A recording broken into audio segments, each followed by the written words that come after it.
Welcome to Ecomm Cowboy. This is D2C's daily show where we believe ads are not bad. Ignorance is expensive and the American dream is alive and well on the internet today. It is Monday, April 27th, 2026, in the year of our Lord. We are coming to you live from an undisclosed location in the beautiful Austin, Texas hills. We're brought to you by Seguno, Postscript, and Incense, and we have got a jam-packed show for you today. Ladies and gentlemen, Nike has taken another massive L. And when I say massive, I mean massive. There were two runners, not one, but two, who broke the 2-hour marathon record. Never been done before in human history.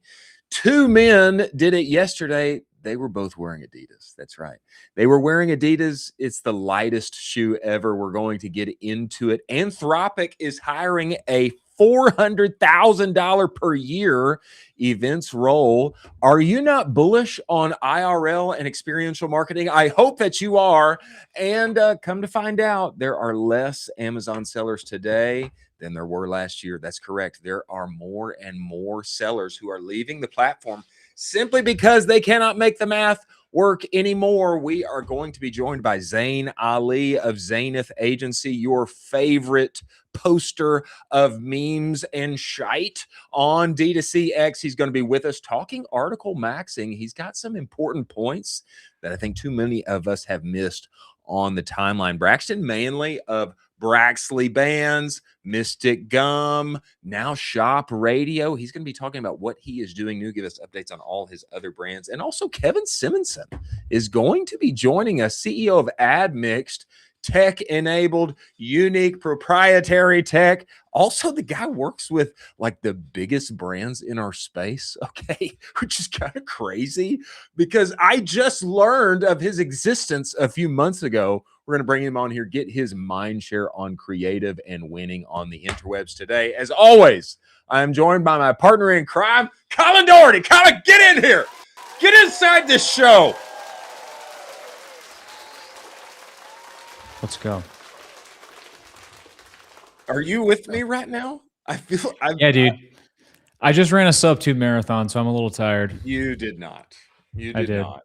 But it would have been cool if you had. And I feel like we would probably not have you here if you did. We would give you the day off. I mean, you would deserve a day off if you did a sub-2 marathon, don't you think? No, I have to report on it.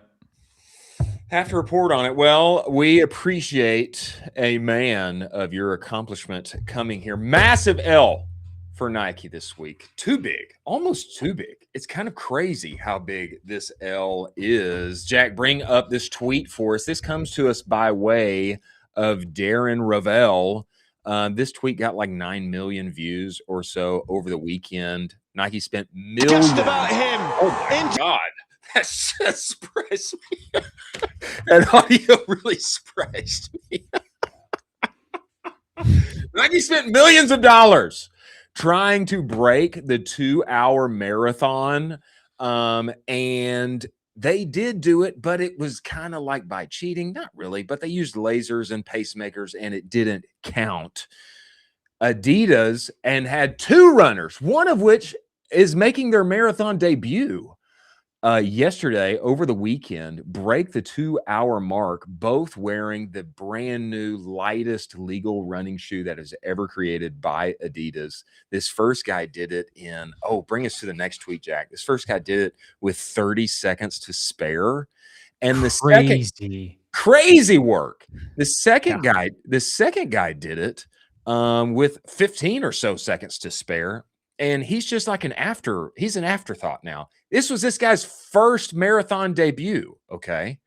Sebastian Saw has broken the men's marathon world record in London. The Kenyan is the first person ever to run a marathon in under 2 hours in race conditions. His time, 1:59:30. Yomif Kajelcha of Ethiopia, making his marathon debut, achieved the feat 11 seconds later.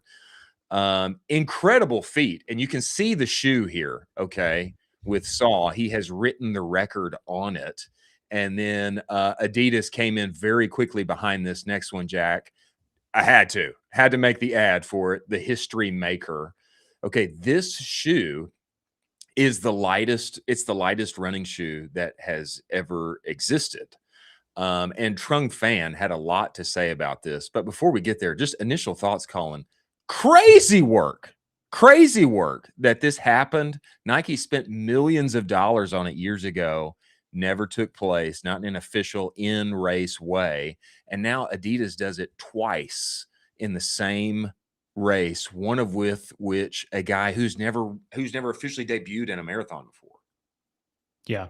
This shoe is going to sell out in 5 seconds when it debuts. I believe it's launching in, I think, a couple days. I could be wrong. I think it's launching in a couple days. The shoe is going to sell out almost immediately when it debuts. Well, this is the even bigger point to me, is that it hasn't debuted. I Right. thought this was not a good look by them to not have this shoe available when they broke the record on Saturday or Sunday, whenever it was. This thing should have been live. I mean, it should have been available, and they had people going and clicking and they could not purchase it, could not have it. I don't know if they just wanted a couple of extra days for some reason, or maybe they were just literally didn't have their ops in order. But I thought this was not a good look by them to not have it available. Completely disagree. This is the correct move because people want what they can't have. And now they're on the waiting list to get this shoe once it debuts. This is Oh. still going to sell out regardless. Well, I think it will sell out. But imagine the heat. Imagine the heat. Let's say this happened on Saturday. I don't know if it happened Saturday or Sunday, but imagine the heat on Saturday. This happens. First place, second place, and then people are clicking Adidas, buy. Yeah. And then you just shoot. I mean, that to me is like the moment where they should have had the thing available. I don't know if they're trying to get more emails or whatever, but these kind of pops, they don't last forever. I mean, people move They on. don't. They got jobs, they got things to do. I would have liked to see it on Saturday night, really. This reminds me of the Claude Mythos idea because it's almost like, it's so good we can't even release it yet. And now they're going to release it in a couple of days. They're going to give it to you. I think it'll sell out regardless, and there's going to be some even more lore around this and demand around this. Okay, bring us to this next tweet, Jack, so we can get a few more details from Trung here. Sebastian Shaw, Yomif Kajelcha both broke the 2-hour mark at the London Marathon. Tixt Asefa, she was wearing the shoes also. She set the women's marathon record wearing it also. Lightest legal race day shoe ever, weighs 97 grams. That's 3.4 ounces for a size men's 9. That's like tiny. I mean, how much is 3 grams? We're talking like a few paper clips. This is tiny. Super tiny. Adidas was able to reduce the weight by 30% versus the Pro 2 model. Most of the improvement came from a lighter foam compound. Upper part is inspired by kite surfing sail material, U-shaped carbon fiber. They use gas injection, apparently, with nitrogen to expand billions of microscopic cells, which makes it ultralight and bouncy. The shoe's arms race, the race to zero, he says, is getting out of control. Public version coming up.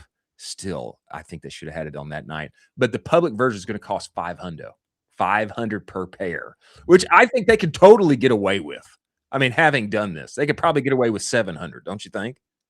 Absolutely. These are still going to sell out regardless. All of the top runners are going to purchase these no matter what. Darren Ravel, who had the the viral tweet about all this, he does agree with me. He says, that being said, not having the new shoe available for sale for 23 hours after he crossed the tape is a miss. Darren does agree with me. I'm just putting that out there. He does agree with me. I think he's an incredibly smart guy, apparently. And maybe even I thought that before he put this out here. But let me ask you this. Do you think that this was cheating? I ask this because it's kind of crazy that all of a sudden, out of nowhere, we've got 3 records all with this new shoe. One of the guys who just broke this is it's his marathon debut. Obviously, he's a good runner. Otherwise, this wouldn't have happened. But it's a little wild to me that all of a sudden this happens and everybody's under 2 hours. Never been done before in a race. Do you think there's a little tampering here? I bring this up because there was a lot on the timeline about this. You know, sometimes where there's smoke, there's fire. I mean, you know, Lance Armstrong, he was tested out the wazoo for years, nothing ever found, etc. You know, they had a way to get around things. You think there's anything to this on the testing side? Absolutely not. I think this is just the next evolution of the actual sport itself. An interesting thing that happened was the Beijing Olympics when they debuted the new swimsuits. Basically, every single record for the Beijing Olympics, they were shattering by wide margins. I'm talking 4, 5, 6 seconds for every single event, just because there was a new technology introduced. So it's the next iteration of the sport itself. That's what you have here. You have the next iteration of the sport itself in the form of these shoes. There's going to be some competitors that come into the mix, Brooks, Nike, etc. Asics, hopefully. Big fan of Asics. Hopefully they'll be pushing into it with this new technology, and you'll start to see even more records like this. Now the bar has lifted on the quality of runners that we're expecting. The same thing goes for all other sports. I only want my sports stars to get better over time. I don't want them to get worse. Aaron Judge could absolutely destroy Babe Ruth right now. And to think otherwise is comical at best. I mean, I was not a runner, but I was a you know, an athlete that got paid at one point in my life. And I'm a little suspicious. I am. I'm a little suspicious. I am. And here's what I'll say: massive L for Nike. Would be an even bigger L for Adidas if this moment gets ruined by, oh, come to find out, you know, if it's 5 years later, it's kind of like, you know, too little, too late, whatever. Yeah. But if it does come out that there was some kind of tampering, I know they tested this guy every day in every way for like weeks and months, but if there is some kind of tampering that comes out, ooh, that's bad. That's bad. Bad for the brand, as they may say. But congrats. Congrats to all of the winners, and congrats to Adidas for making the most of the moment. Get the shoes out ASAP is my recommendation. Now, we have Zain Ali of Zaineth Agency, your favorite memer on D2CX. But before he comes in here, let's talk about Seguno. Ladies and gentlemen, Seguno is the only marketing suite that lives entirely inside of Shopify. What does that mean? That means your emails, your reviews, your banners, etc. It's all right there where you already work and play every day. And what does that mean? It means your Shopify data is your email data. No more having to trust in big inflated numbers that are coming to you from big email, okay? Your Shopify data is your email data. It's why they won the 2024 Shopify Build App of the Year. They have just released the advanced Shopify segmentation playbook. Get it at the URL scrolling across the screen. Lean teams, big aspirations. If you don't have a full-time email marketer on your staff, Seguno was built for you. Go get a free test trial. Tell them Colin I sent you. They may extend that free trial on your behalf. Many thanks for Seguno being part of the show. Now, Zain, we all know him for being everyone's favorite communicator of memes inside of our space, but he has been article maxing as of late until morale improves, and my morale has improved. The more articles he releases, the more we get inside the big brain. The big brain, humor is always a sign of intelligence. The big brain operating and scaling TikTok shops to the moon for the biggest and fastest growing brands inside of our space. We need to welcome Zain Ali inside of the show. Co-founder. Get in here. Get in here, Zain. There he is. How we doing? Yes. Come on. Today, huh? Oh, you know, the simple secret that we learned, Zain, is that shows that have suits get acquired. And so when we learned that, it was like, why not don the suits, you know? And also when we have someone of your lore, and we have to. We got to for you. We have to do it for you.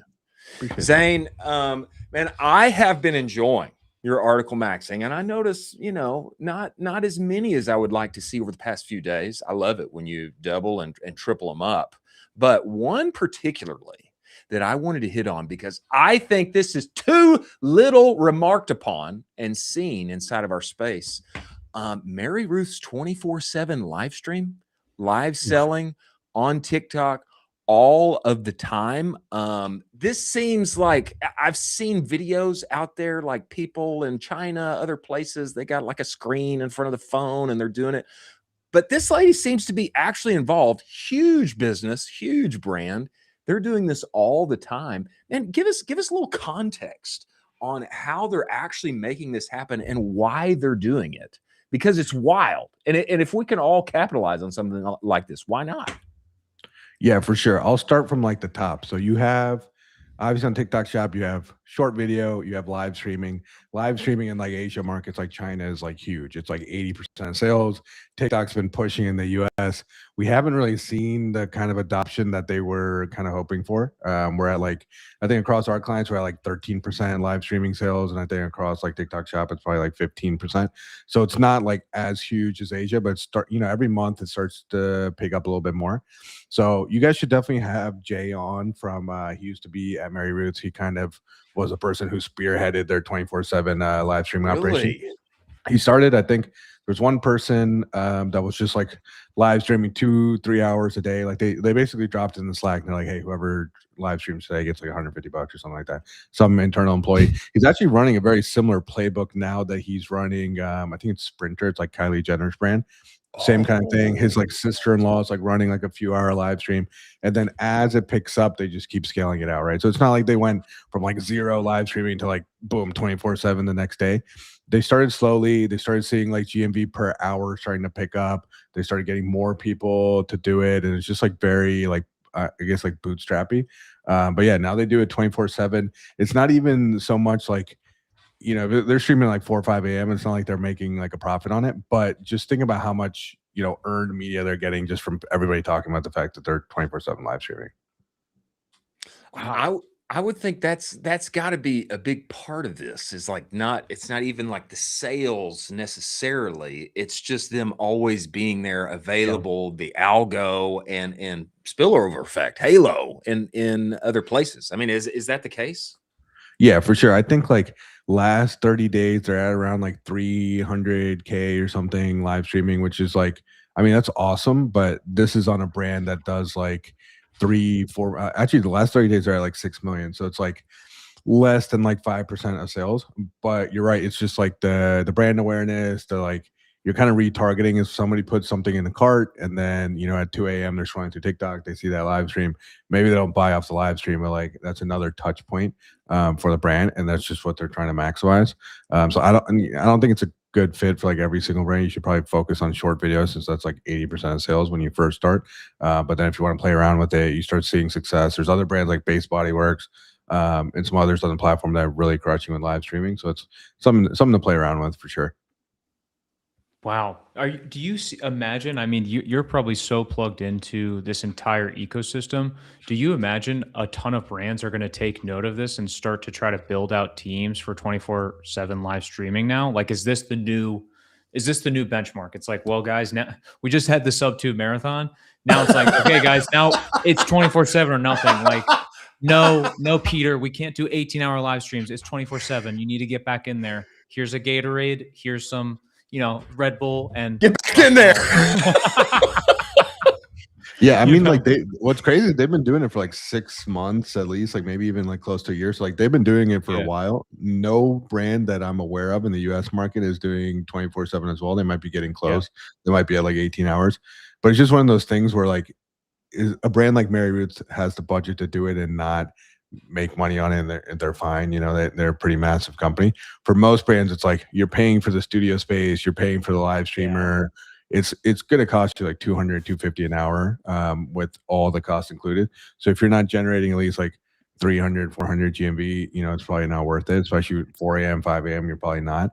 So it's one of those things that really only like the big boys can do it. Like maybe like Goldie could do it or some other brands could do it. But yeah, I haven't seen anyone hop on the train yet. I've definitely seen more brands start to experiment with live streaming.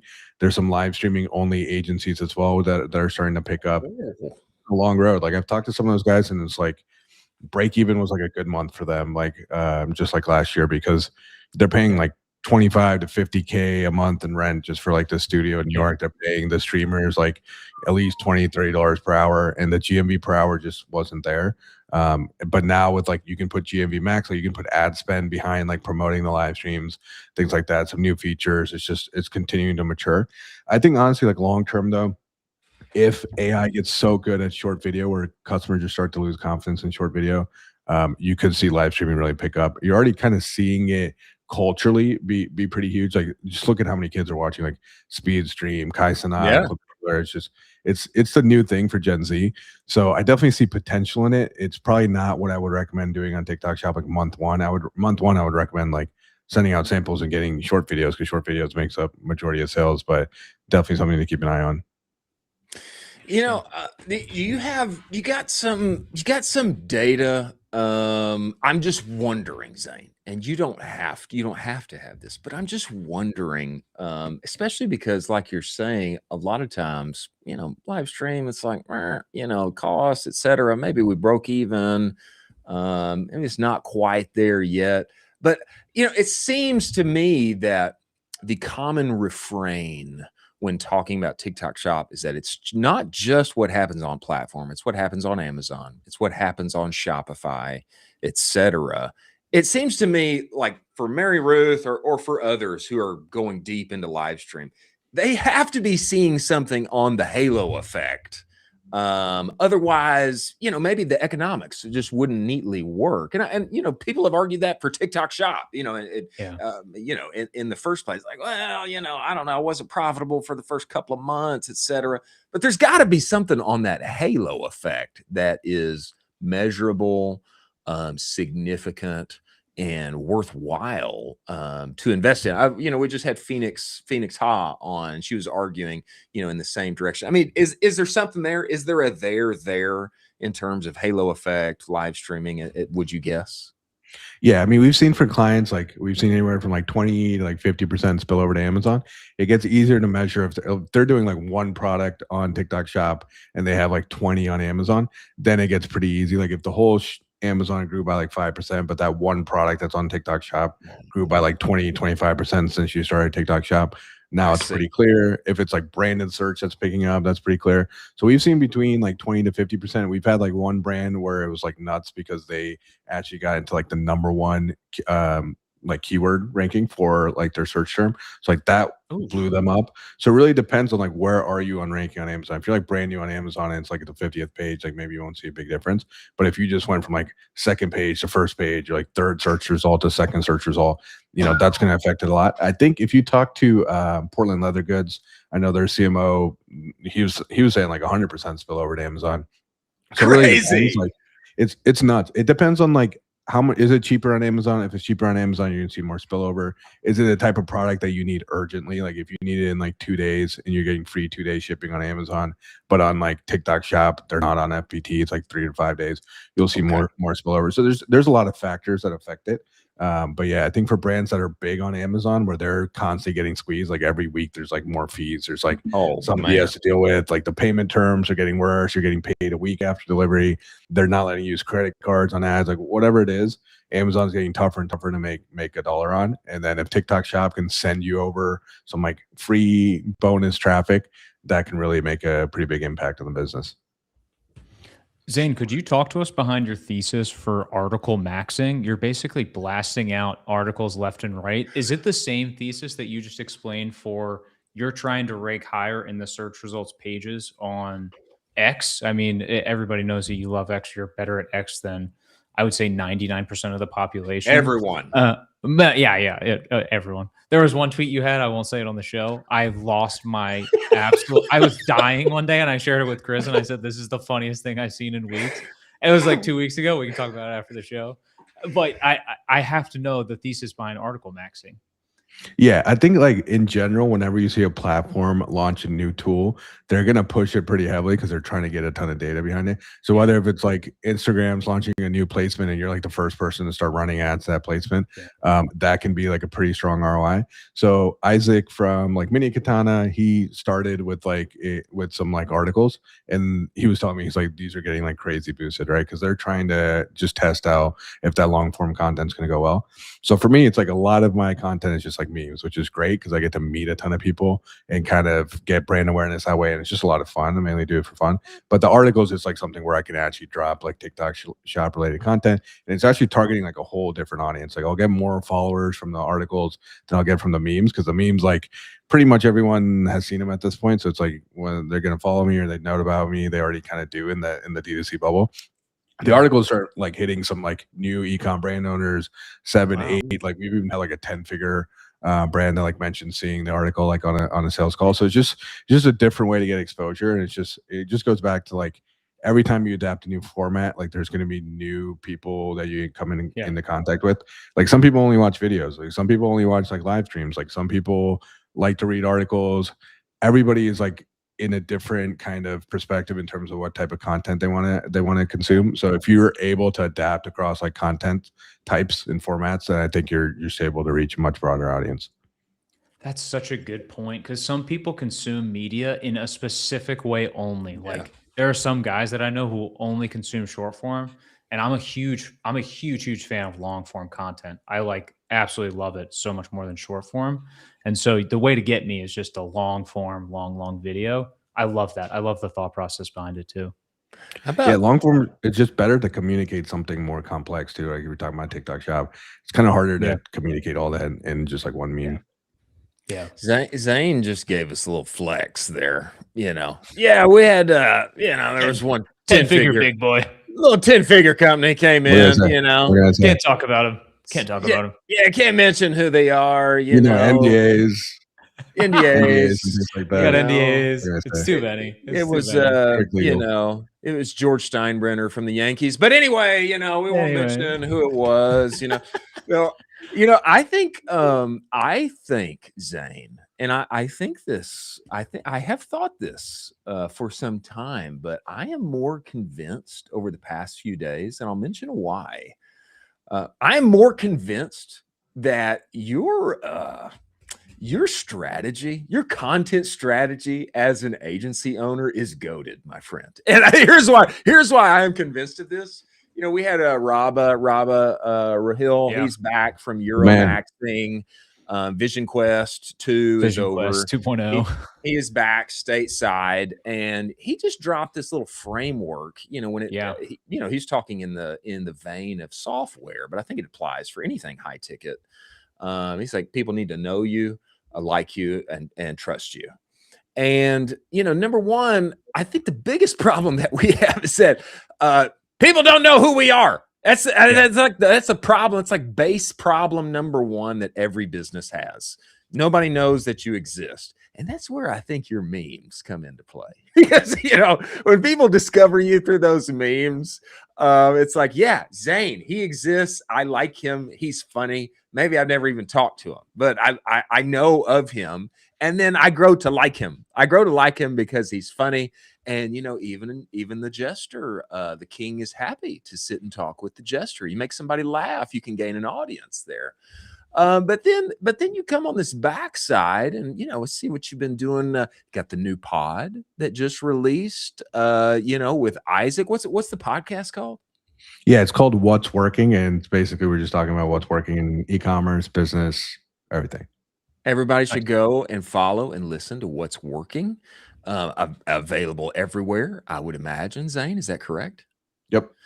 And then after they know you and they like you, you come back on this other side and you drop some knowledge through the articles, the pods, all the things. I've been watching you from afar, and I think you've got this content. You've got this content game dialed on the agency side, my friend. I think you've been doing good on that. Appreciate it. Yeah, I think you bring up some good points. Like if you ever go to an event, like nobody likes the agency guys, nobody likes the SaaS guys, because like as soon as you start talking, they're like, okay, there's a pitch coming. Same thing on Twitter. If like an ecom brand owner posts something, they're like, oh wow, this guy is posting how he got to 8 figures, 9 figures, or whatever he did. Yeah. They're interested. As soon as it's an agency owner, they're like, okay, this guy's just trying to get clients. I don't believe this. It might be exaggerated. So you kind of have to go through the side door, right? Like if you try to go to the front door, it's like, oh man, look at all these screenshots and case studies. It's a little bit cringe, and people are always like putting a wall up. They're like, I don't know if I trust this guy because he's trying to sell me something. So yeah, I think as it comes, like with agencies, if you see who's doing really well on Twitter, who has like an agency, it's like they like, for example, like Taylor Holiday, it's not like him saying like, oh, if you want to be a client, like here's our case study and click this. It's like, oh no, here's the D2C index where you can learn like what's going on, what the data is in the industry. And oh, by the way, we have an agency, but that's not like the focus. It's like the content is different from like just trying to sell. And then once you build up that trust, you get to know somebody, you get to like somebody, like you said, it just becomes an easier conversation. But yeah, it's also just fun. Like when I started the memes, it was just, it was a good time. I wasn't even on the agency side at that point. But No, really? Yeah, I was just a brand owner at the time. Oh, look at you, bro. Look Good at time. you. Wow. Wow. Hey, tell me this. Tell me this. Man, we have talked with a lot. I mean, a lot for the show. I can like name like 5. We've had 5 different guys on who are live stream selling. I know it's early. But also live stream selling on Whatnot. Okay, particularly. And in addition to Whatnot, TikTok auctions, which a lot of people don't even really know exist yet. We had a dinner at Commerce Roundtable, and of course John Roman, CEO of BattleBox, came. Whatnot is now their number 2 revenue generator, number 2 channel revenue generator, has surpassed Amazon. Whatnot has, and we just asked the room like, who knows that Whatnot exists? And there's like couple of people. There's like 2 or 3 people that raise their hand. For the context for the room, in that room alone, there's been $1 billion in ad spend for sure. For sure. Easily. Yeah. Easily. Some of the best operators in the space. Like, who knows that Whatnot exists? And there's like a couple of people. Of course, then John told his story, which is incredible. But we've had other guys on here, Braden Flack, who in the same vein as the Mary Ruth 24/7 live stream, he's doing TikTok auctions. On one of his recent streams alone, he got 500,000 likes. 500,000. And I mean, you're in there and you gamify, it's like 15 more likes and I'm going to drop this thing. And I mean, and to me, there's an element of top of funnel reach here that is it's juicy. It is juicy. I have not stopped thinking about it. I mean, do you think there's something to this more for brands? Of course, I know it's there for individual sellers, resellers, etc. I've been thinking about this for brands. If nothing else, just top of funnel reach and like giving people deals on your dead inventory and starting auctions at $1. And do you think there's something here, Zain, or am I crazy? Yeah, no, I think there's certain brands that crush on there. A lot of like collectibles type stuff. So if you're like Tops or something like that, you see a lot of like sneaker resellers. It's like almost a more fun version of like garage selling, a more fun version of like eBay, where it's like kind of more unique lots and like things that are like you said, like more limited inventory, things like that, and it kind of gamifies it. It makes it fun. And with that kind of garage sale experience, like you have people like Gary Vee who are like a partner on Whatnot. He's really been pushing it. But yeah, I've seen some brands like have some crazy success on there. Do I think like for some brands where it's like they sell like 5 different SKUs, they're all supplements, and like, are they the best fit? Probably not. For a brand that has like 1,000 different SKUs or like collectibles or like, the Pop Mart type brands, I think those will crush on there. So I definitely think it'll start to pick up, and kind of like in the vein we were talking about, like when there's a new feature like TikTok auctions, it's like they're going to give free traffic to it. Same way with TikTok Shop. Like when we started on TikTok Shop with our own brand, it's like you post a video, you tag the shop link, you get a ton of free reach and free distribution. Now it's like you have to spend on DMV Max, you have to spend on ads. But always like the first movers, like BK Beauty was very early to TikTok Shop. They got a ton of subsidies. Whoever's willing to put in like kind of just like the muscle of like, just figuring it out, those brands are going to benefit. It's probably not going to be like the 9-10 figure brands. It's probably going to be like the scrappier 7-8 figure brands.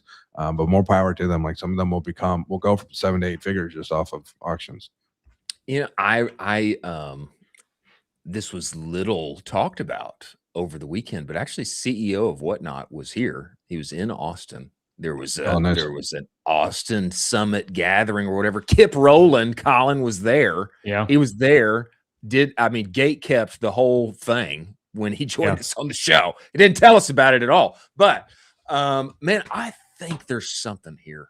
I do. I think there's something with auction live, and I think, like you're saying, Zane, I think somebody's going to be early and kind of pave this path and willing to experiment, just like BK Beauty did with TikTok Shop. Obviously, they crushed to the heavens now. But I'm excited. I'm excited about TikTok auctions. I'm excited about TikTok Shop. I think it's crazy that there still are people that haven't taken the plunge. And I think if they're going to take the plunge, they probably need to talk to Zain. Is that fair, Absolutely. Zain? Fair enough, man. You said it. From my mouth to your ears, to all our listening audience. Zain, we appreciate you joining us. We look forward to more knowledge being dropped as you Article Max. I hope you continue. And we look forward to talking more, my friend. Will you come back? Can we have you back on the show, or are you forever gone now? Okay, anytime, man. All right, good. We appreciate you joining us, brother. Look forward to having you back. Thank you, man. Good one. The one and only Zain Ali. Man, there's a lot to glean from his content stack. I really firmly believe that. I've been in the agency world a couple of times. I've consulted for a significant amount of time. The number one problem for agencies is always the same thing. It's deal flow. It's pipeline. Absolutely.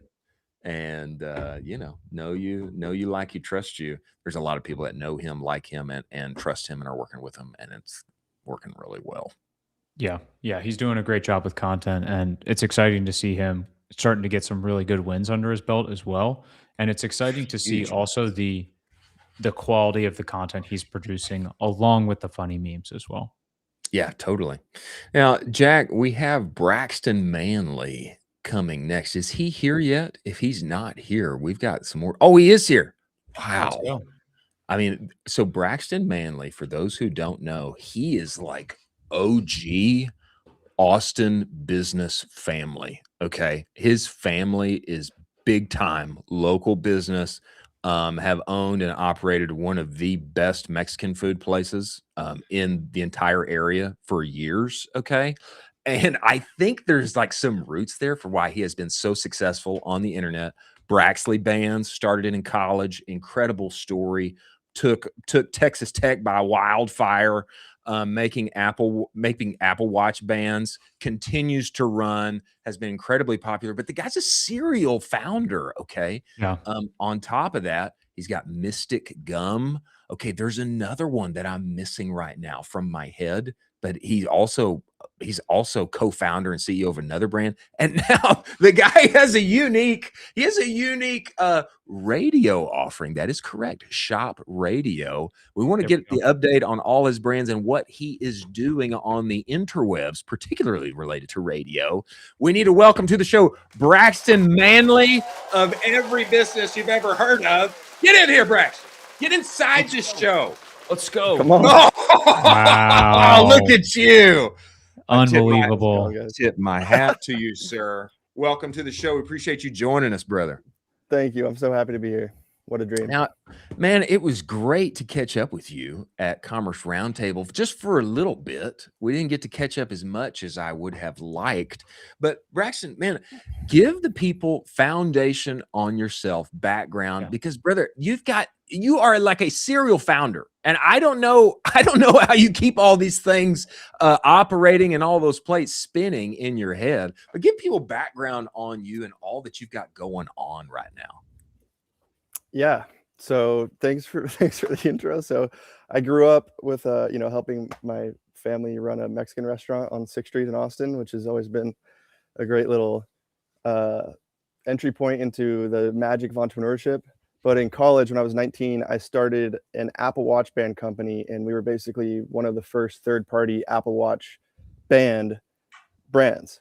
So smart. So then after that, fell in love with a woman who was starting a supplement business. She's an herbalist. And so her and I have a 7-week-old baby now. And Congrats, brother. Congrats. Thank you. Yeah, so that's been a new project as well. But New project, new CEO in that new one. project. Yeah. Co-founded a baby Yeah. together. Co-founded baby. Right. Yes. So anyway, so we got a supplement business specifically that I just help her sort of manage and operate and scale. It's called Peace Love Hormones. And then together, my wife Maddie and I, with our two brothers, started Mystic Gum as a little side project because I just became obsessed with chewing this gum. And I think it's easier than ever to have multiple businesses, multiple Shopify stores. The workflows, I batch them basically. So I feel like I'm managing 3 stores of, I would just say medium size, with very little added effort as just managing one. Crazy. I think it's easier than ever to just kind of automate a lot of these processes, and why not have a few? If you're passionate about a few different things, or if you think you have 3 winning products, it's like I'm sort of throwing spaghetti at the wall hoping one sticks. They're all sticking in some capacity, but I love running multiple. I have a little bit of ADD, I think. Yeah, which all great entrepreneurs have. Go ahead, Colin. You got to dive a little deeper. I know you got one right now that you're particularly excited about, and I want to know why you're excited about that one as far as the others. Elon Musk runs, multiple companies, but at some points he's super excited about ones in particularly with what they're doing. So do you have that right now where you're just really loving one, and why are you loving it?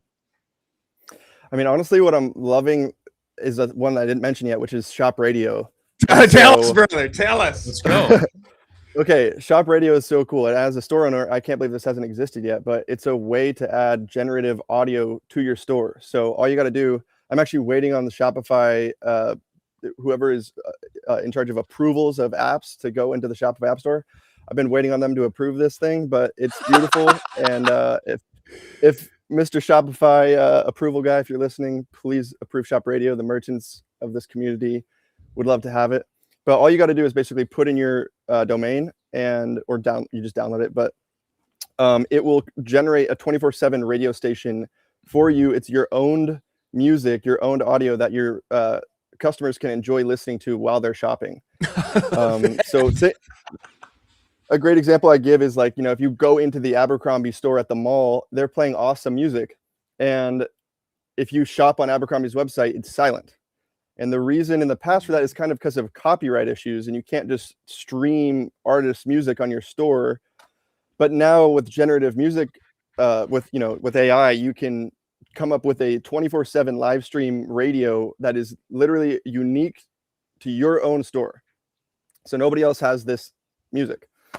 So it's a pretty fun thing. You can literally you can demo it at shop. It's shoprad.io. So Shop Radio.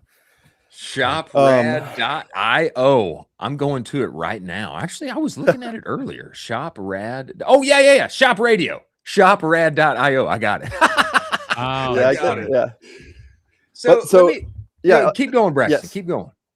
Okay, well, real quick, I was just going to say, my thesis is that for Shopify store owners to win in the new dynamic of e-commerce and how Amazon is so utilitarian, TikTok Shop is kind of this, if you're shopping on the marketplace of TikTok Shop or on Amazon, it lacks boutique experiential just user experience. And I think Shopify stores uniquely are going to be online boutiques to where people are going to want to shop on an actual Shopify store for the depth of the brand experience, and true fans of the brand want to go there because they get to kind of immerse themselves in the vibes of that brand. Yeah. That's the point of shopping on a Shopify store rather than just another marketplace. So this is a way for Shopify store owners to deepen their brand experience, immerse customers in that vibe of what they're trying to articulate, and give them a more memorable thing. So anyway, as soon as this gets approved, I hope it, The thing that I like about this is there is a kind of mystique and power to going to boutique stores wherever you are, be it Austin, be it Charlotte, be it Dallas. People want to go and shop. They do. And there's something about entering a place, and there's a vibe. There's a vibe there. And a lot of times it's music, it's smell, right? It's the colors that you're seeing, it's the layout, etc. And there is something more to e-commerce than just spreadsheets and making, kind of like 8th grade level math work. There's more to e-commerce than that. In a real way, the website is an extension. It's a digital extension or a digital expression of the brand. And a lot of times, what is the brand? It's really just an extension of the founder, is what that is. I feel very strongly. It's values, it's heart, it's peculiarities, perhaps. It's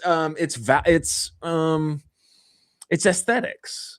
And I feel that there's something unique about this. In some ways, it seems like what's old is new again. This kind of feels MySpacious a little bit to me, Braxton. Bringing that music from MySpace back to the websites of various Shopify founders. I think this is really unique. Thank you. Yeah, it's been fun to work on, man. What would you say the music for Mystic Gum would be if I were to jump onto the website? What would be the music for it? What's the vibe? Gosh. Well, it comes up with like a hilarious genre that you like, some absurd thing you've never heard of. Like, I just did. I mean, honestly, I can here. How about this? I'm just gonna put in mysticgum.com into the little demo here, and in about 5 to 10 seconds, let's do it. Okay, here we go. It says ethereal neon pulse. That's what it's coming up with. All right. And then so it basically studies the website, and then it'll come up with like a genre that's like, this is gonna encapsulate the soul of the brand. And then it takes about 45 seconds to just start generating. But wow.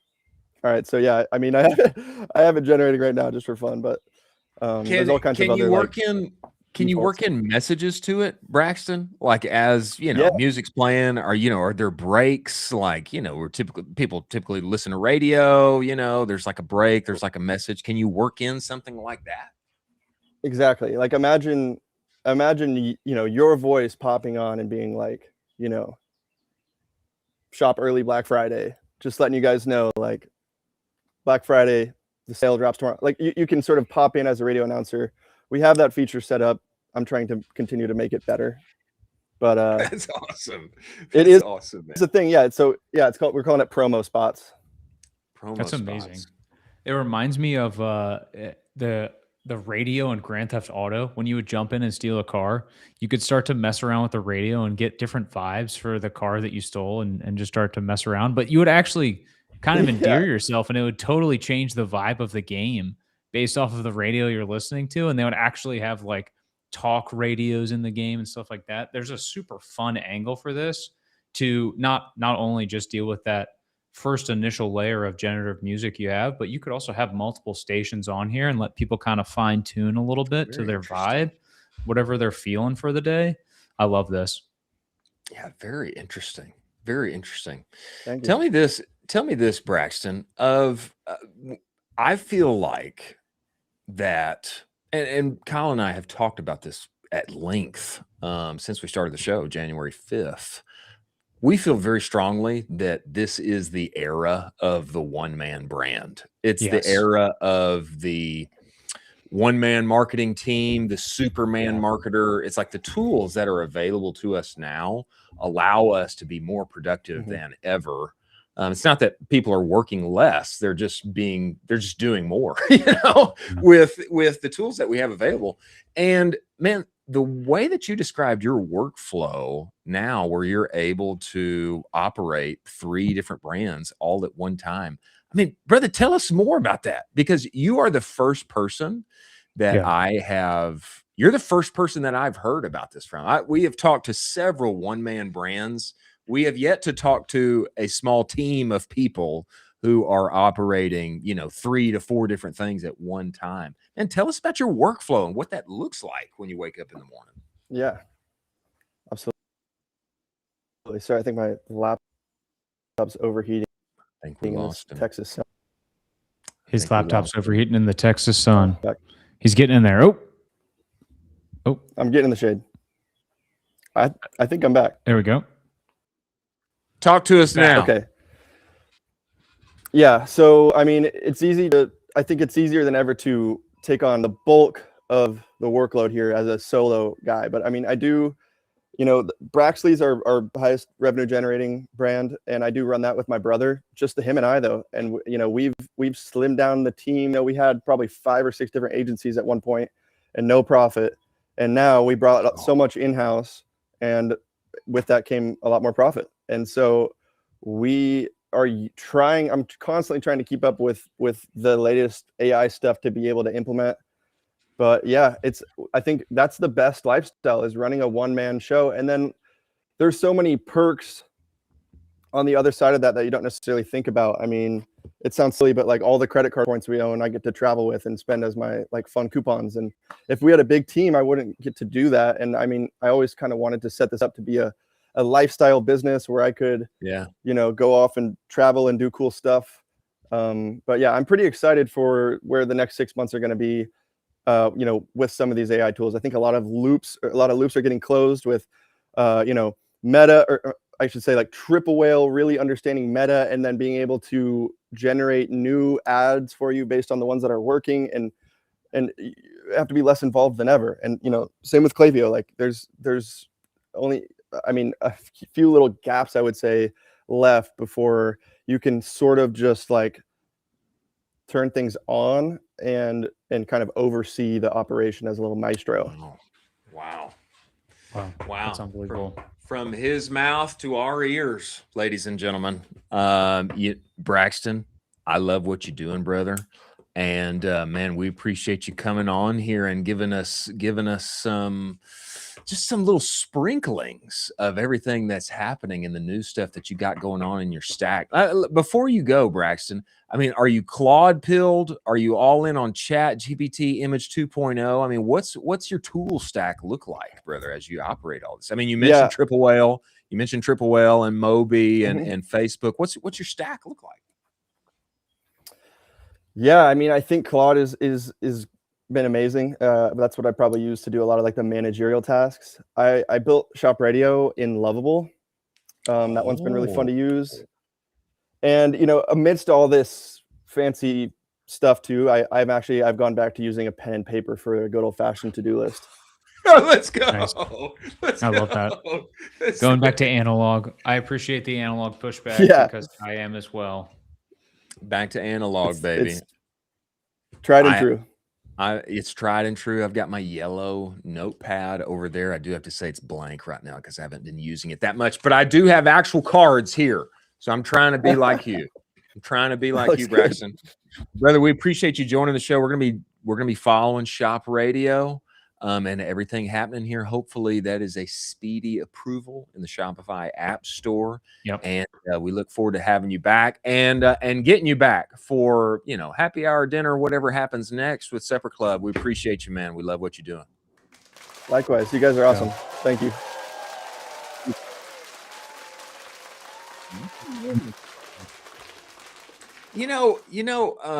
I think basically everybody knows Braxton, but there's more Manley brothers. There's more Manley brothers. There's Zach. I mean, and it sounds like there's a third. It sounds like there's another one there that I have yet to meet. All have this entrepreneurial spirit about them. Behind the scenes a little. They're a little behind the scenes. Yeah. I mean, he mentioned the point. And I think it tracks where we have gone as an industry with Braxley Bands. There was a time he described, we had 6 different agencies working with us. We're growing, but no profit. Well, that ain't going to pay the bills at the end of the day.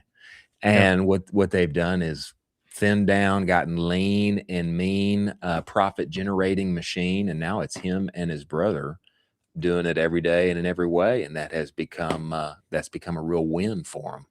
I think that tracks with what we've been seeing in the industry for years now.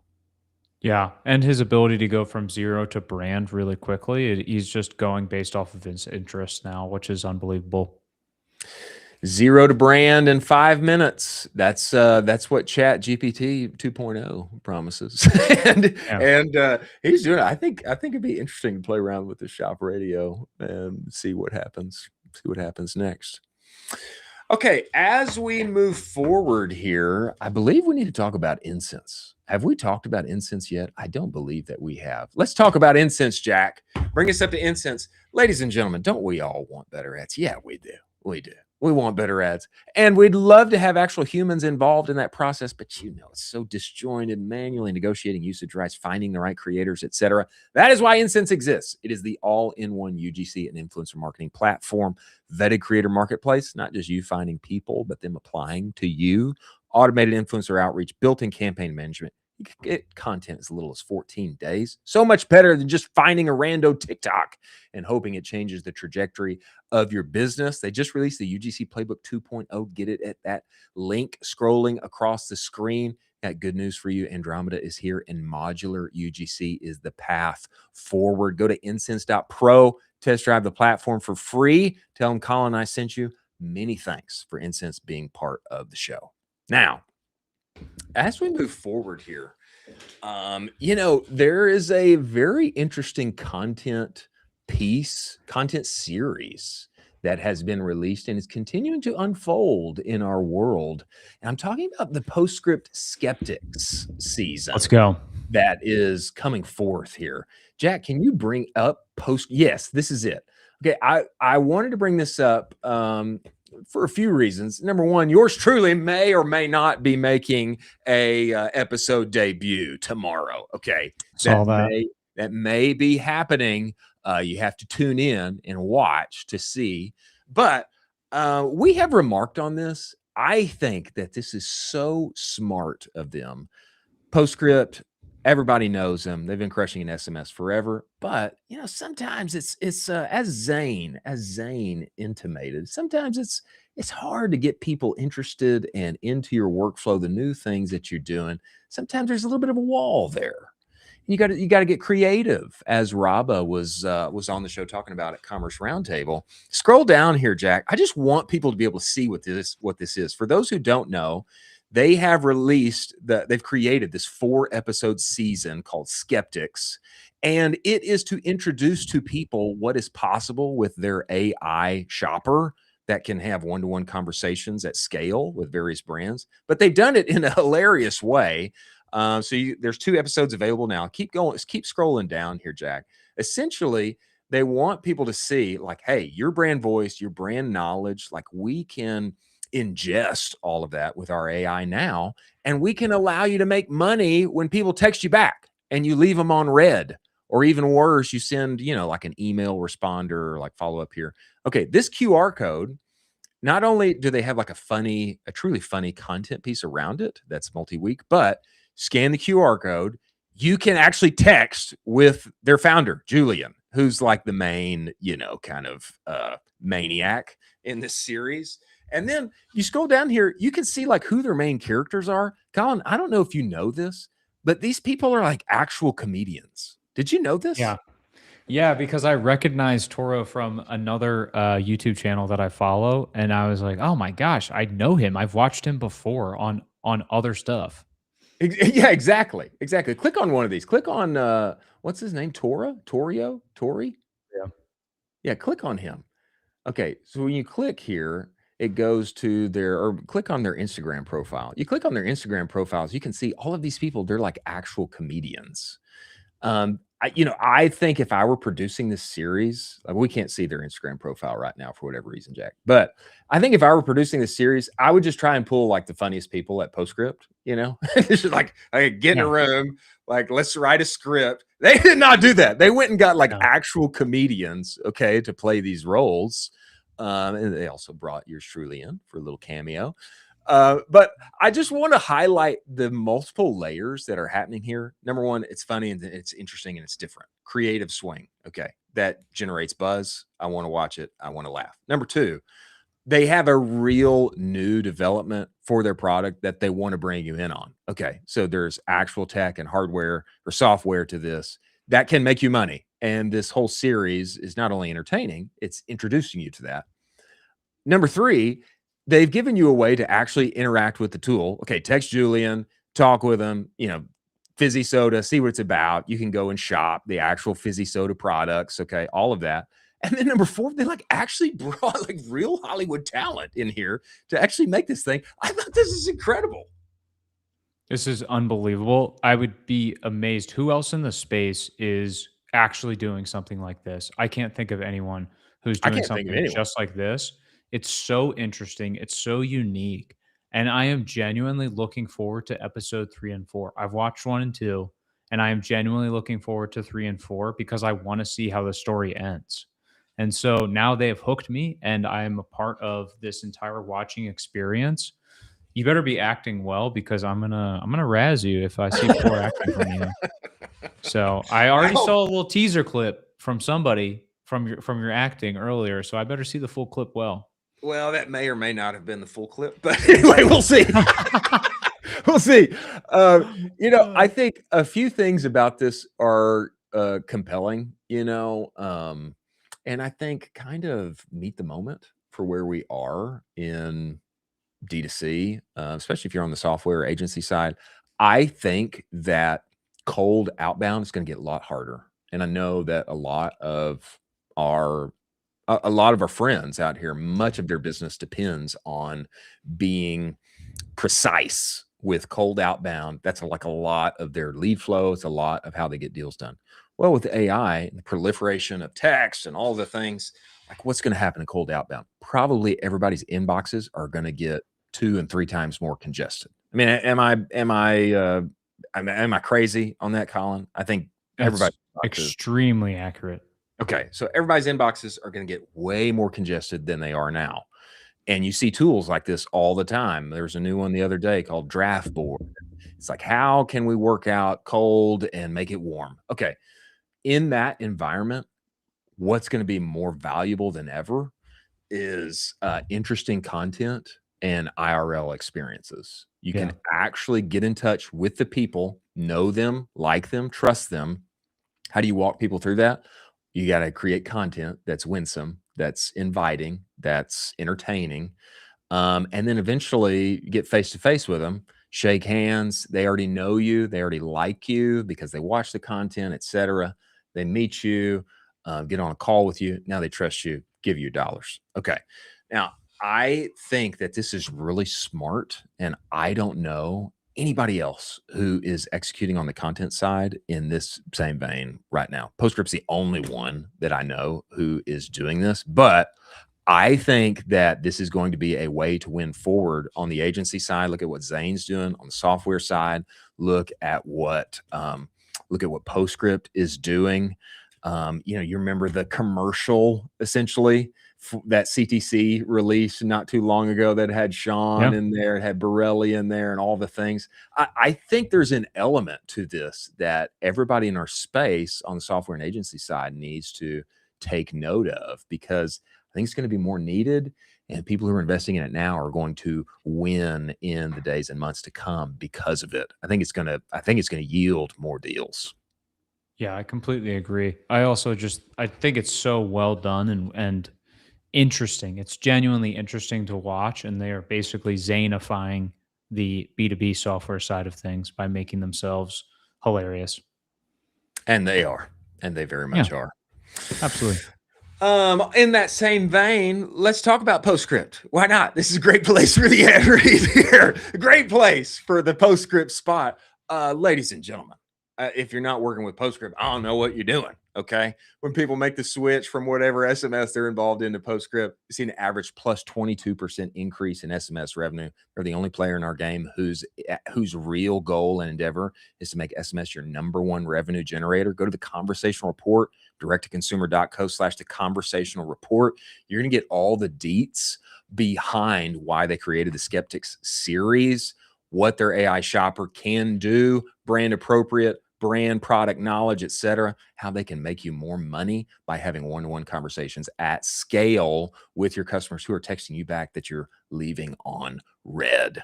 Go to PostScript, test drive that AI shopper, make more money with them today. Many thanks for them being part of the show.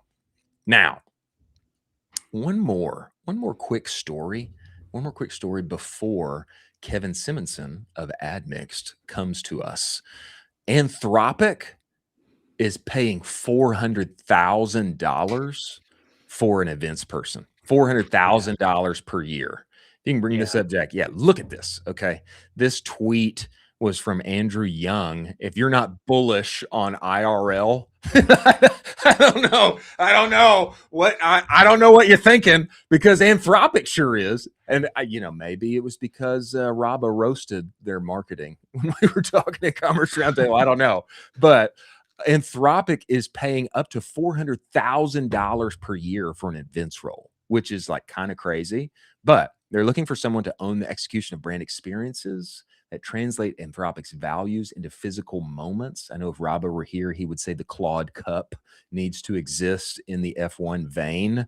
This person will produce everything from intimate thought leadership gatherings to large-scale industry activations. Top AI research lab in the world recognizes that to cross the chasm and reach everyday consumers, they need to lean into hospitality. They need to create visceral, unforgettable IRL experiences that make complex technology feel accessible and human. And then actually Andrew hits on this point right here. They understand that digital channels are getting increasingly saturated. Every feed is flooded with AI content. Every inbox is overflowing. Massive opportunity now is offline, analog, in person. Your thoughts on this, Colin? I mean, I think this fits exactly into the same vein with everything we've just been talking about. Totally. The salary does not matter, though. This could be $100,000 and you should still go for this role. Anthropic this morning was valued at $1 trillion, and they're most likely to go public sometime either this year or next year. There's a 56% chance as of now, that probably fluctuated a little bit, that they're going to go public this year. And so you're not taking this role really for the salary. Yes, the salary is sick. It's an amazing salary. It's incredible. You are taking this role because you are going to go on a generational run with a once in a generational company and have generational wealth. So yes, the salary is amazing. It's more so the fact that you're going to be inundated to basically every single person in tech. You are going to be doing events for the girl in the red dress, and you are also going to be having some of the most insane people at your events. And so this is a lot more than just, hey, 400 bands. It's like, hey, do you want me to change your life overnight? And premium on IRL. It is the moment. Yeah. It is the now. It is the now. It is. And in that same vein, we have the CEO of adMixt coming to us right now. He is here waiting in the wings. I am talking about the one and only Kevin Simonson, or Simonson. Sorry, Kevin, if I mispronounced that. They work with the biggest darlings inside of our space. And even people that like they're so big that they're kind of like not the darlings. They're the ones who have already made it. Okay. I'm talking about the Vioris of the world, the Vineyard Vines of the world, the Glossiers of the world, etc. I just became aware of him a few months ago. And we got to bring him in here because they got proprietary tech on the backside of all that they do. And he also is bullish on IRL like we are. I'm talking about the one and only Kevin, CEO of adMixt. Kevin, get in here. There he is. Kevin. How's it going? Man, even better now that you're here, brother. And this convo has been long awaited on my end. Like I said, Kevin, I just became aware of you not too long ago.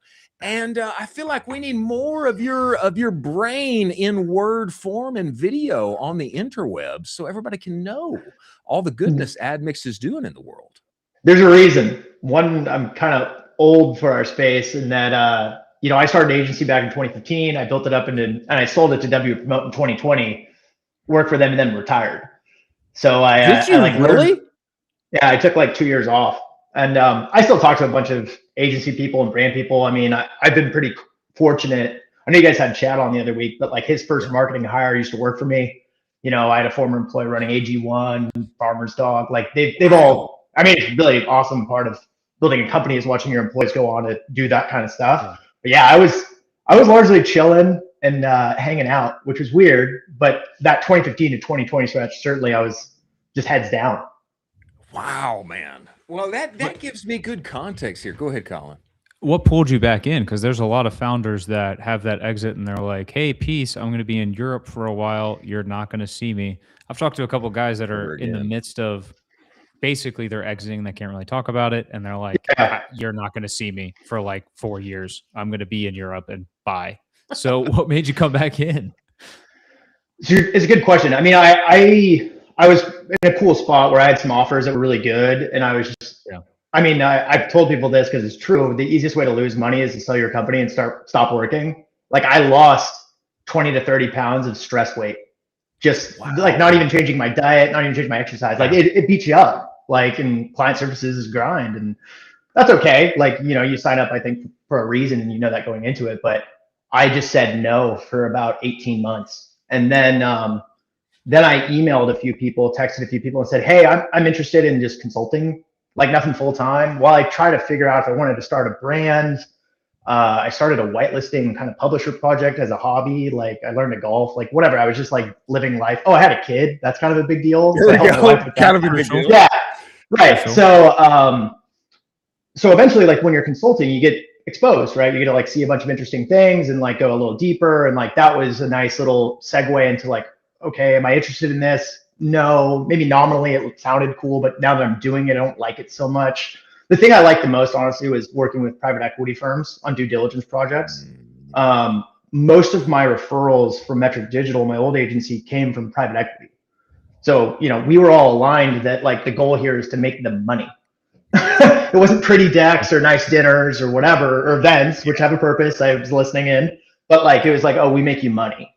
So anyways, after that, I mean, full circle to adMixt, I had known the founder of adMixt for 13 years. And we just stayed friends, even though we're competitors. We ran Mac Weldon, he ran MeUndies, like small world.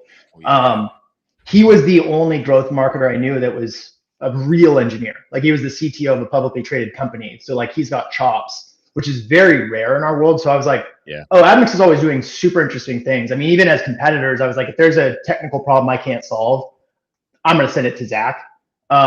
Just super smart guy. And anyway, since we were friends, he eventually, you know, we were having like a virtual coffee, which we did occasionally. And he was like, hey, do you want to come in and be CEO? And obviously I did. That's a longer story, but in part because I was doing these RFPs as a consultant when I was on the growth side for brands, and every pitch was like the same. It was all like, we're going to do a lot of creative, throw it at the wall. This look at our logos. And I was just like, and I know these people personally and I like them. Like, right. Like I have a lot of friends because like after you sell, Zach Stuck probably lived this. Like you get a lot of texts and a lot of DMs of like, hey, what's it like? Can you give me some advice? And I did, like, because I think like it's a nice pay it forward thing to do. I obviously wasn't competitive anymore. So anyways, adMixt is extremely different. So when we go to an RFP, it's not even an apples to apples at the end. If we lose it, sometimes it's because it's apples and oranges and they thought they were looking for a thing. And it's like, well, actually, we're very different.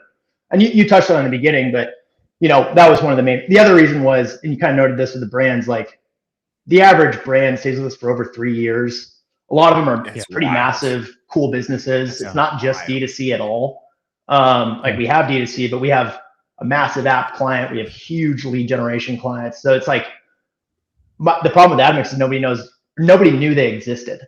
To your point of like, who are you? Where have you been? Like, it's like, you know, they're just like a heads down, we do good work company, as opposed to, and like, maybe that's to a fault, right? Like I should be out there, like you should know we exist and stuff. So like, that is like something that's like obviously on my roadmap of like exposure and actual like content, things of that nature. Well, you know, as you're talking, Kevin, just like, you know, a passing by comment here. Our average client stays for over 3 years. That is bananas. That is crazy, man. Yeah. That's the longest period that I have ever heard. I mean, that's So when I was in due diligence with W Promote, you know, our average was 2.7 years and going up, like getting longer at Metric Digital, and it was the highest I think they'd ever seen at the time. So when I saw 3.1. That you're right, it's an outlier. And by the way, that was on back in the day. It's since changed to like a 30-day out, but that was on you could fire us on the same day. They had a 24-hour out. Wow. Yeah, really? Which is like, money where your mouth is, you know, like month to month. That's crazy. Yeah. So like I said, like I do this as an insider of like, oh, they do good work and they work with really cool brands. But once again, most people don't even know who we are, what we do. Could you dive into that a little bit for the agency guys listening to that? I mean, when they hear 3 years with the client, that sounds like an absolute dream. Could you talk about some of those retention strategies or how you're holistically thinking about that client where it's like, hey, you're gonna be married to us. We're gonna be on this thing for forever. Because I know some agencies are like, all right, let me just get in there, I'll do some changes, and then I'm out of there. But Hopefully you're it thinking about this works. from hopefully it works. You're thinking about this from such a longer term perspective. Well, it's funny because the short term feeds the long term. Like I don't go in being like, hey, we'll be working together 3 years later. I mean, like there was a brand that joined the same month I did, it's not even 2 years ago, and they didn't go into it like that. I knew them personally, like that was part of the connection. But it was, I think in what we do, you can fool a brand for certainly a week, a month, a quarter, maybe even a year if you're locked into a bad contract. You can't do it for year over year. Like you can't just be a performance agency that doesn't do good performance for that long with the same company. It's impossible. Like nobody's that stupid for that long. And able to obfuscate all the data you need to do, like it just doesn't happen.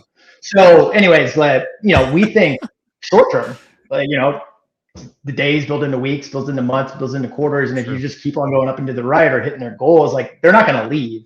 Even, I get asked a lot about like in-housing versus agency. And ultimately, when you work with pretty large brands, they do both. They have we have a brand that has 8 people on their in-house team and our full agency, right? Wow. So like we're talking like magnitudes of order of larger businesses than your average D2C brand, but like you become indispensable when you have that technology and you keep hitting goals in a world where it's increasingly difficult to hit goals. Yeah. Okay, Kevin, you've got to double click on the creative piece for us, because I noted one of your tweets, and I know there's tech, there's engineering behind what you guys do. I just in general, I just always think more creative, better, and I confess like the best ad I ever made, it got uploaded into the account by accident. I mean, it did. Yeah. And so I'm just always thinking like more creative is better. But man, you just put out this tweet here lately. It's like we take over an account. A lot of times we'll take out 50% of the creative inside of there, and performance goes up and to the right. I mean, just double click on this, and also for whatever you can talk about. I'd love to know like what is going on the tech side, on the engineering side that you guys bring to the table that helps you win and keep these massive clients that you guys are working with. It is truly unique. Yeah. Well, it's kind of funny. I was in New York last week, and I met with one of my old employees who runs an agency called Hype 10. This guy Max, and he worked for me for like 4.5 years. They have a roster of good brands. He's a good guy, and made the joke of adMixt doesn't even do creative. We do post-production. So we'll make assets, some net new using their assets, but we don't do UGC. We don't do full production. So the idea of joining an agency, a CEO for a performance agency that doesn't even offer creative, nobody's that stupid. Except for me. So there's gotta be something there, right? Like this isn't made up. This isn't, I want this to be true. It's just like, no, the data supports this. So like it's coming from not I think, it's coming from, no, I see the numbers. So the general narrative is that more ads are better, and like you need a lot more ads to improve performance. And like I just completely disagree. Once again, that's on data. I can spend a long time. I'll keep it short, or I can give you like the tinfoil hat conspiracy theory version of this. I'll take all of it. Give it all to me, Kevin. All right. So y'all remember back in April 2021, Apple does their like Deepwater Horizon oil spill on the meta algorithm and like pulls all the data and like like performance tanks, and everybody's like, I mean, I was learning how to golf, so I was just like watching this and like being like, oh, I'm out. But at the same time that happens, right? And everybody's just like is losing their minds. So Meta's like, well, shit, we don't have the data to like basically keep powering the same performance. What do we do? And I think what they did was, well, we need more data, so now you need more ads. And you need broad, and we're going to go put all these ads out there and collect more data, and we have to find a temporary solution to get out of this massive data loss when Apple bails. So you see, and you can see like on the brand side of it, I don't like to look at the agency side because I know that world, but you look at like who starts killing it. Two Giants, Narrative, Rick House, Donut Digital. What do they sell? They sell quantity of ads. I mean, some quality certainly, but like that's their model. And they're just up and to the right. And brands in-house teams are like, oh shit, we need to like build this out. We need to launch way more ads. And at the same time, even from a product standpoint, Meta's like, hey, you know what? Now you can have 150 ads in an ad set. So they're going directly in the product route of like more ads, more data. Yeah. Okay, fast forward. You know, they get that data. The algorithm gets better. You don't see as much volatility in performance. And then you go back to whatever it was almost a year and a half ago now, all the AI releases. They got smarter. They got less reliant on Apple. They got all the data they needed. And now, I mean, straight up, their product says, actually don't do 150. Do 5 ads per ad set. That's actually what works. Now they're walking back the, hey, you need a lot. Doesn't mean diversification, like, doesn't matter. Like, I'm not saying that, but the quality game, like, totally been walked back by their entire PR team, their product team. And then you look at performance and, you know, I can't speak directly to the agencies that sell quantity, but they're not doing as well as they did in 2022 or 23. And it's been on a decline. And I could like I said, I know this world pretty well. I don't need to like talk about that piece, but I just know like that as a service that they're selling is not doing as well as it did. Brands that have been buying it are not doing as well as they did. And it's totally in line with that roadmap and those changes over time. So, you know, I can look at our data and be like, hey, like we pull back ads. I mean, like to answer your question about, okay, so like, what do we do about it? I mean, the answer is that, and I think I replied in the tweet, but if people want like the more nitty gritty, but essentially what we're looking at is log level data. So we do that with a BigQuery on top of GA4 in our platform. So we don't, I guess like for everybody, we don't use the ads manager. Like we don't use TikTok to buy ads. We don't use Snap. We buy ads through our own software. We optimize, we build ads. Everything's done within the same platform. So when we do that, we can see every attribution window from every platform. We can see third party, like I said, BigQuery, GA4, Northbeam, Triple Whale, WorkMagic. I think we're connected to 18 or 21 APIs as of right now. So we can then look at, hey, what's actually happening at the top of the funnel, in the middle of the funnel, the bottom of the funnel, because I tell like even normies, I'm just like, hey, I'm willing to bet you without an audit, without access to your account, your top performing ad from a last click returns basis is a static with a value prop. Like, and then like, and they're like, yeah, that tends to be true.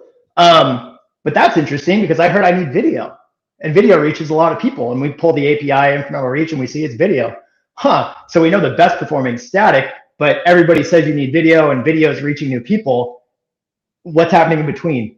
So what you see, like, I'll just give you the answer. What you see is people do not optimize motion creative or video, if we want to call it that, for the middle and the top. They're not connecting the assisted conversions all the way to the bottom. And they're just basically like this historic strategy, like we're just going to throw a lot at the wall and hopefully it works. It did then. It's working worse now. For me, I'm just like, oh, great. But like, I'm waiting for the market to catch up to this. Like, honestly, like I'm just waiting. It's like a matter of like when I get to work with a brand, not if at this point, because they're just declining. Kevin. I don't know. Like, I'm serious. Like I know these people and I know who's leaving them, and like I'm like, all right, cool, we'll be here. Wow, Kevin, that's pretty unbelievable. That's incredible, man. There's other layers to this. Like I'm not a meta doomer. I'm not like the bugs, they're real, whatever. But like I don't have to deal with them because I go through the API. And frankly, the volatility and performance doing poorly for other people is good for me. Like I'd be lying if I said that's not true. Like, I mean, I like it to like a financial market. Like, would you hire a wealth manager who had never been through a downturn or a recession? Yeah. Oh my gosh. Yeah. I've been doing this forever. Like I've been through every single one, and I know it's about getting out quickly. It's not that you're going to solve it from happening. Nobody stops the economy from going down. You just have strategies to get out of it quicker. That's what tech helps us with, right? So I'm just sitting there like, okay, sucks for you. Like, that's it. Kevin, this very enlightening. Go ahead, Colin. I mean, what do you think is next for the Meta expansion? How we're going to see Meta roll out in the rest of this year? You are probably ingesting treasure troves amounts of data into what you're seeing every single day. So how do you see this play out as the rest of this year goes forward? I mean, Chris and I just covered terrible disruptions from them. I rag on them all the time. Chris is a little bit more forgiving. I am not. You know, but yeah. Anyway, you know, well, we're two different takes. What do you think about it? I owe Meta my career, and I've been dealing with this. This is how I feel, Kevin. This is how I feel. I feel the same. Yeah. That's fair. I was buying ads using Quaya before the PowerEditor existed, which was a third-party API tool. Like, I've been doing this a very long time. And I used to have to upload Excel sheets to make my ads, and it would break all the time. I would set my alarm at night to change bids, so I'd wake up and manually change them. Like, I'm old, like, in this world, like I said. And I don't see it getting, like, just frankly, I don't see it getting better. I see it getting worse. And I see that what we built is a hedge against it because, for instance, when budgets accelerate and spend and, you know, people wake up and they're like, oh, I went through 75% of my budget by 10 a.m. My tool doesn't make me do that. My tool will set an alert or stop things and keep it within range. I feel bad to some degree that people can't do this or they can't afford to do this. I can. Once again, it's a rich get richer situation. I'm sorry. I don't deal with it. I just don't.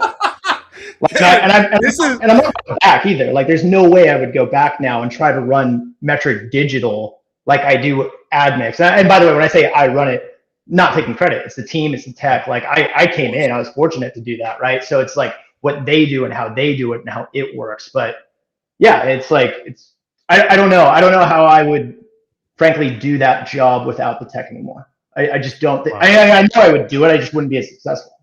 Kevin, everything that you're saying here about how you guys approach this, your tech, and all of this, brother, I hadn't heard anybody else talk about something like this, and I think everybody needs to hear, Kevin. I mean, I know you guys got plenty of clients. I mean, I know you got plenty of clients, and there's only like more big boys coming. But this is, I mean, you know that this is obviously a unique POV in April 2026. I mean, that's part of the reason I joined, though. Like I said, I was getting those pitches and they're all the same. And I'm like, there's got to be a better way. You can't fool brands that long. They don't stay around. You can't fool certainly that big and smart of companies we work with to have fully dedicated teams to like just data. Like, it's impossible. But yeah, it's not in everybody's best interest to talk about what you can do with the API because they don't do it. Right. So if I go out there and like part of the reason I'm not a big content guy is because like I'd be like, hey, here's all the cool shit I can do. You can't buy. Like nobody wants to talk to that guy. Like it makes zero sense. Like and by the way, agency people are super annoying, and I get why they're not invited to like dinners and shit. Like I wouldn't invite like agency people either if I was a brand person. So like I think the only reason I got in is because I sold my agency and was like just chilling, and people are like, no, he's cool. He doesn't do anything anymore. So like that was it. But now I'm back to being, on the hated side. And we welcome you and we invite you, Kevin. Give me window here. Give me window here on your bullishness for IRL. Experiential marketing. I'm as bullish as I have ever been. I feel like the data that you guys are collecting, utilizing, et cetera, the tech that you have operating, I would imagine gives you some window into even being able to measure the effectiveness in a way that most of us cannot. I'm just bullish on it because I know people want IRL. They're tired of AI. They don't want to be disconnected. We're humans at the end of the day. That is where my bullishness is coming from. But give me your frame on this. Yeah. I mean, we live in a reactionary culture, politics, sports, what we do from a service perspective. And the swing over to AI is going to have a reaction, or already has a reaction with like, oh, that values in real life or things that aren't AI. I'm not here to judge the right or the wrong there. It's just like kind of how society tends to work over a period of time. Yeah. So if you look at the swing to AI, you're like, okay, well, what's the opposite reaction to that? And it is in real life. And I think, Viore, to be clear, Viore's not a client now. They were a client for years. One of my former employees is on the paid team. I've got friends on that team. So I talk to them all the time, and to their credit, they were super early on in real life. But I think where most people get wrong is you got to be doing multiple 8 figures before that starts making sense. Oh yeah. I'm sorry, but like you can look at companies like Brandless. If y'all remember them, they just went super hard community in real life, raised a ton of money and died in like a year. Like, so when I say that, I'm not talking about D2Cshirt.com, and like, that's great. Like, I hope that business does well, but like at the same time, I'm talking about brands that cross a certain chasm, maybe a certain plateau where they need more credibility, they need more content and creative to power it. Yeah. That's not super on brand. If you look for who it works, they tend to be premium to luxury, not necessarily like low cost shoppers looking for in real life experience. And I think there's different ways to kind of wade into the water as opposed to just jump into the deep end. To your last point, and what we're trying to do more of now is connect that offline to online. You know, if a brand has a CDP and it's dedicated and they have tech around that, that puts them in a better position to measure the accuracy to actually do it. But once again, who's doing that? Multiple 8-figure, 9-figure brands. Yeah. And I know we live in this world because I've had whatever 1,000+ calls in my life where they're like, we're going to be the next Nike. And I'm like, no, you're not. That's great, but you're not close, and you probably never will be. But you know, you need to not emulate that massive company. You need to do what's next in front of you, even if it's not sexy. And eventually you'll start doing those things. And I like I said, I like to work with those kinds of brands. Worked with tons, obviously, that aren't that. But when I looked at, I think what inspired that one was like Jones Road, right? Cody, I think, posted about it. Yep. I was like, oh, and like I don't know their P&L. I don't know him super well. Like texted with him or something. But at the same time, I'm like, oh, if you kind of reverse engineer, at least from what you can read in on him, you're like, oh yeah, that's a multiple 8-figure brand. I think 2 or 3 probably owned retail. I go back to working with Bonobos, Marine Layer, Viore, those companies over the years, and like when they did their retail expansion of what they did and what worked and what didn't, I'm like, oh, I could see that. And that's why I kind of tweeted out. I was like, yeah, he seems to be there. And if you're a brand that can get there, great. That means you're doing great. And if you are in a position where you have some budget to maybe experiment into there, especially if, like I said, we can figure out the offline to online piece, whether that's CDP or not, then you're like, those brands do well. Like those are the winners. So anyways, a little bit of a rant, but yeah. That makes sense on the CDP and the scale side. Totally makes sense. Yeah, I appreciate you putting that revenue threshold there for us, because I think a lot of smaller brands that aren't quite ready for it get really overzealous, and it's just a ton of pressure on them, and it's a huge capital suck if they don't do it right. So it could not work out well. Yeah, we had probably the most winsome IRL experiential marketing experience I've ever had. We were sitting right at that. I think we were about 50 per year. Yeah. And we didn't, but no dedicated CDP yet. You know, we were thinking about it, you know, that was really not until later on. That makes sense as far as timeline, growth, scale, etc. Kevin, man, we appreciate you coming on here, brother. And here's what I'll say. Bring all those contrarian tinfoil hat theories my way, brother, because I think this is great. I think it's great POV, helpful to the timeline and helpful to the community. And man, we appreciate you making the time to join us, and we look forward to having you back, man. Will you come back? Yeah, I'll have a good reason to come back about the in real life, offline to offline stuff in probably a couple months. All right, great. Can't talk about it yet, but there will be a reason to go deeper, and it'll be fun. And then, yeah, man, happy to be here. Thanks for having me.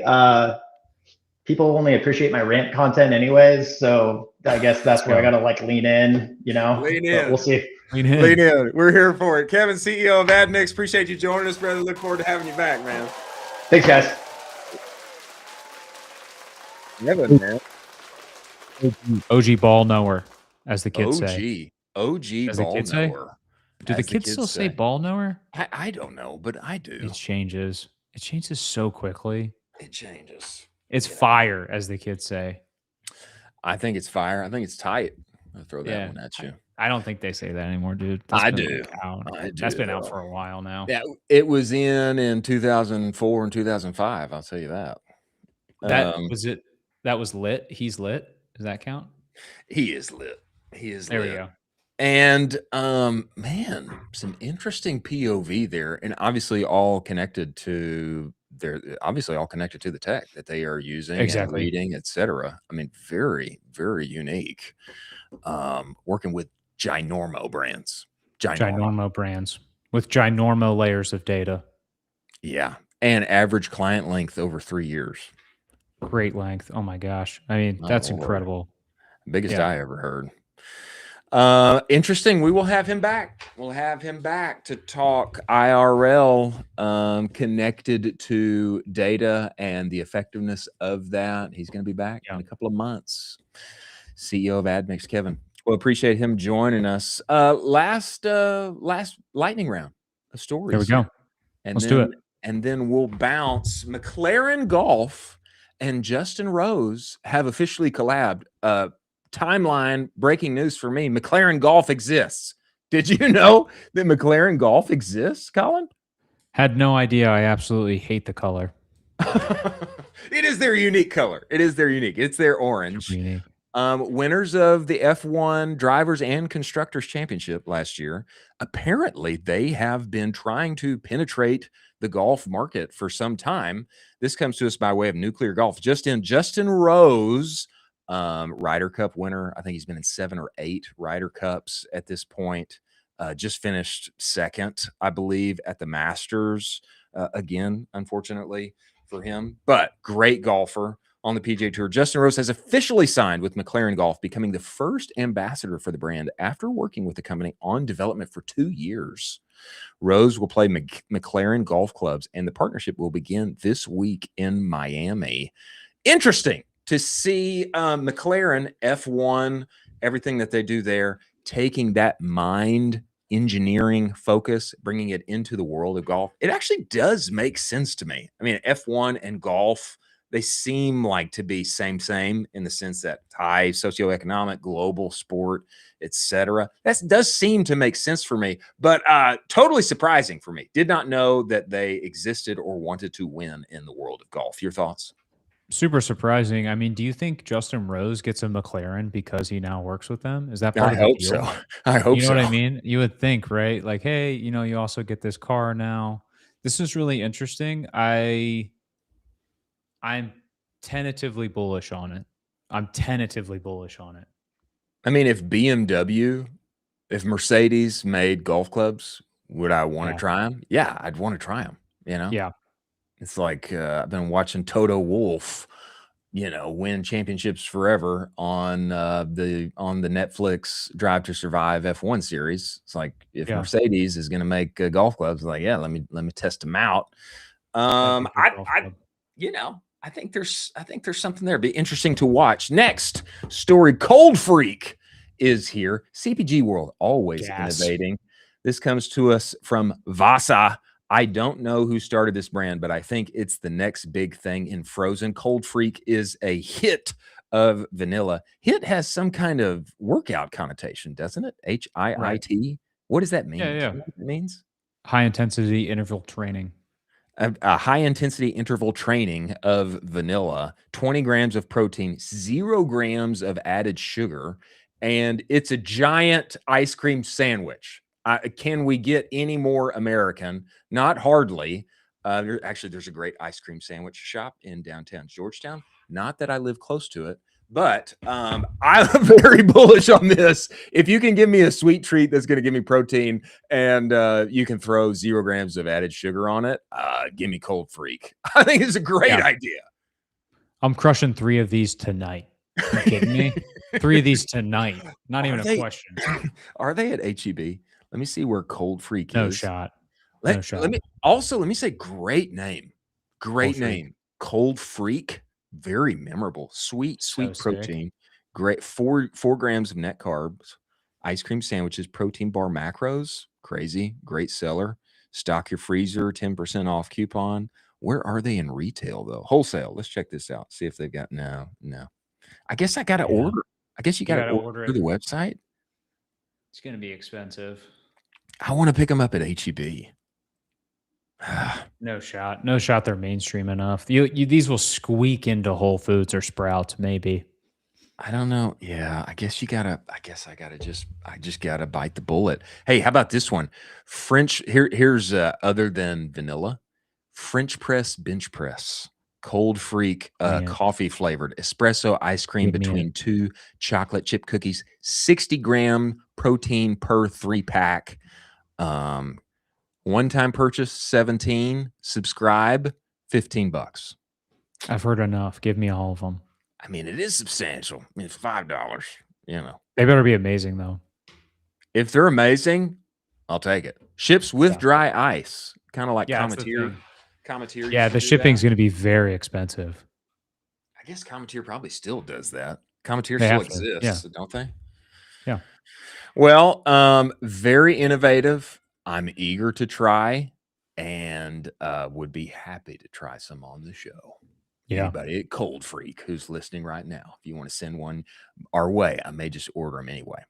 Okay, next story of the day, micro dramas. As we have covered on here several times, micro dramas are crushing and will very soon surpass all of the revenue at Hollywood on a yearly basis. Okay, you're seeing an example that Jack is showing you right now of what a micro drama is. This tweet comes to us from Trung Fan, who is one of my favorite tweeters, one of my favorite users of the tool we call X. Chinese microdrama apps, Real Shorts, Drama Box, Good Short, are hitting wild numbers. I'm reading while you watch the video. Wall Street Journal says 1 in 10 American adults watch them, and estimated to hit $12 billion in revenue by 2027. Okay, fast forward 18 months, we're talking $12 billion of revenue. What are they? Bite-sized English scripted video content like Quibi, but here's the catch, not Hollywood hitters. We're talking cheesy D-grade soap operas meet Hallmark films. The shows are about affairs, scandals, marital intrigue, absurd plots. Some of the titles you'll love here, Colin: Son-in-Law's Revenge, I'm Getting Married Without You, and my personal favorite, Never Divorce a Secret Billionaire Heiress. Okay, life lesson: never divorce a secret billionaire heiress. These scripts, I don't know if you've been paying attention to this, are absolutely brutal. I've been paying attention to the script that is going on. It is a nightmare of a cringe, but it's hilarious. It's a nightmare of a cringe in the sense that it hooks you, re-hooks you every 7 seconds. That's the nightmare. Okay, people cannot. I have watched them and they hook you. And I was watching this one, and I totally agree. It's like, give me money for my mother. Oh, you want to give money to your dad's ex-wife? No way. Insert sister. Oh, you can have the money if you marry the guy that's in jail that I don't want to marry. And I mean, it's like every 6 or 7 seconds, it's another completely absurd line that continues to hook you. During the pandemic, micro series in China took off. They are essentially typically shot in 60 to 90 quote episodes. Each episode is 90 to 120 seconds. The entire cost is like $300,000. They can be made in 1 week. And for comparison, Squid Game, as an example, is 9 hours long. It took 7 months and $21 million to make. They're adapted from Chinese romance dramas for Western audiences. And this thing is on the up and up and up.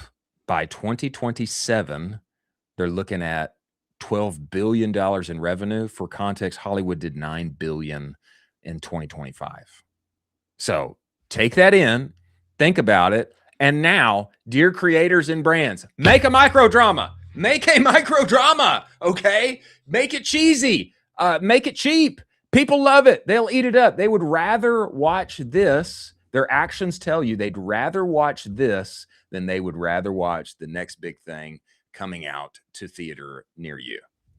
Let's go. I'm waiting for the hexclad micro drama of son-in-law's pans are stained. Why? With Gordon. Gordon's there. Get Gordon Ramsay in on a micro drama, film it with his family. Okay. Drop a few bucks on it. It's going to be much cheaper than a movie, and you're going to get way more distribution, and Hexclad will actually make money from it. I like it. And remember the micro drama that we pitched to Tecovas live on the show. Do you remember this? I agree with that one, but I don't want it to be cheesy. That's the difference. Is these are a little cringe and cheesy. I want it to be well made. I want Yellowstone quality. Okay, well, just remember the common meme, which is the highest form of communication in 2026. Over here is us, or typically it would start over here if you're viewing it in the timeline. Over here is us. Over here is life-changing money. And then what always goes in between? What bridges the gap? Cringe. And if you can cross cringe bridge, then there's life-changing money on the other side. Sometimes it's worth making the grade D cheesy soap opera mixed up with a Hallmark film. Sometimes it's worth it. Chris says atrocious. Sometimes it's worth it. Sometimes it's That's worth it. awesome. I want to see brands make cheesy grade D soap operas, and you know what? It may be so winsome that they like don't even need to sell a physical widget anymore. I mean, it could be. It could be. I worry about this for branding's sake. I never get on my branding high horse, but you never want an Audi or a Louis Vuitton or someone like this to have a cringe TV show because it absolutely tarnishes the brand. Well, here's the thing, though. We're not all LV, okay? We're not all yeah, LV. but the issue is most brands and head of contents at these D2C darlings, they think they are. So yeah. This isn't going through anywhere. Okay. Well, here's what I recommend. Here's what I recommend. Yeah. Secondary or tertiary account. Okay. Yeah. Secondary or tertiary account. Throwaway account. Here's what I would love. I would love awesome. somebody to approach Oren John, oh my the gosh, internet's creative director, and say, Oren, we want to make the highest grade D cheesy soap opera mixed up with a Hallmark film, and we want to run it up on the secondary or tertiary account. We're going to give you a giant bag, and you can use it forever hereafter in all of your talks and everything. Make us your case study, and let's do this, because I think the brand that takes this seriously and takes a swing here, just like our friends over at Cozy Earth did with the Bed Rot Challenge, you know, unique, interesting, do interesting things.